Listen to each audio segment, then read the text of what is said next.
Welcome to Crisis in Perception, where we examine the systems shaping our world, one book at a time. All right, today we're diving into this book, Taxing the Rich by Kenneth Scheve and David Stasavage. And, it tackles a massive question, one that feels more relevant today than maybe ever before. And that question is this: why have taxes on the rich swung so wildly over the past couple of centuries? I mean, think about it. For generations, they were super low. Then, for a few decades, they shot up to be incredibly high. And now, well, they're low again. So what's the real story here? What's going on? To get to the bottom of this, the authors take us on a trip back through 200 years of data. And they present this whole history not as some boring economic trend, but as a genuine puzzle that we actually have to solve. Just look at the shape of this curve. It's wild, right? For most of the 1800s and into the early 1900s, top income and inheritance taxes were basically nothing. Then, bam, right around World War I, they just skyrocket to levels nobody had ever seen. They stay way up there for about 50 years and then start this long, steady slide back down. This isn't some slow, gradual change. It's a massive, dramatic spike. The big question is, why?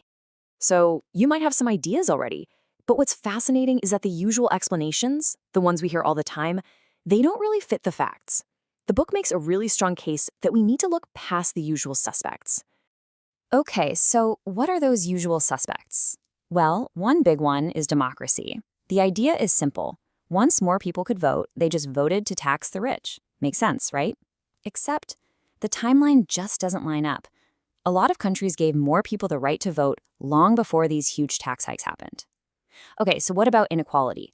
Maybe high taxes were just a reaction to a massive wealth gap.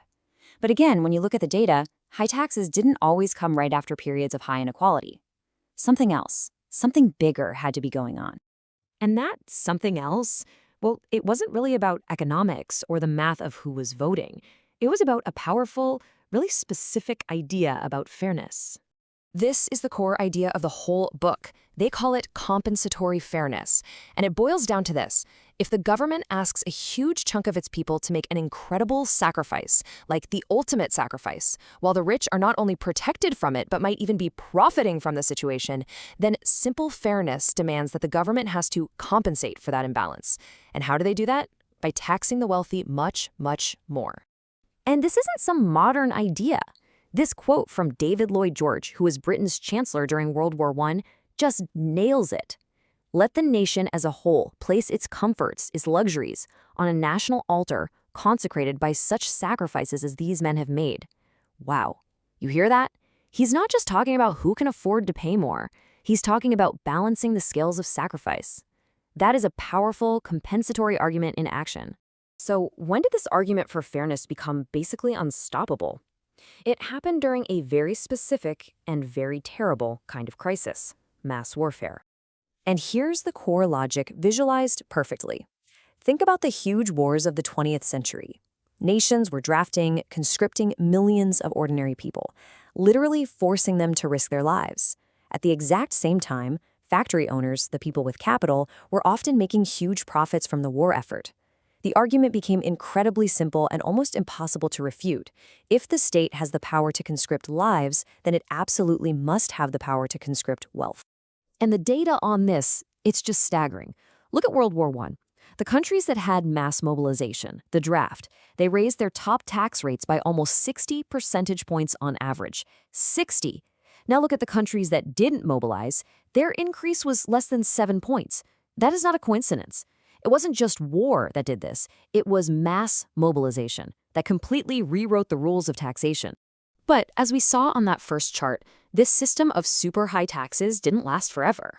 So what happened? Well, it's pretty simple, really. The exact conditions that created this high tax world, they started to fade away. So right after World War II, that argument about shared sacrifice was still really powerful. But as the years went by, a few things happened. The memory of those wars started to fade. And this is the really crucial part.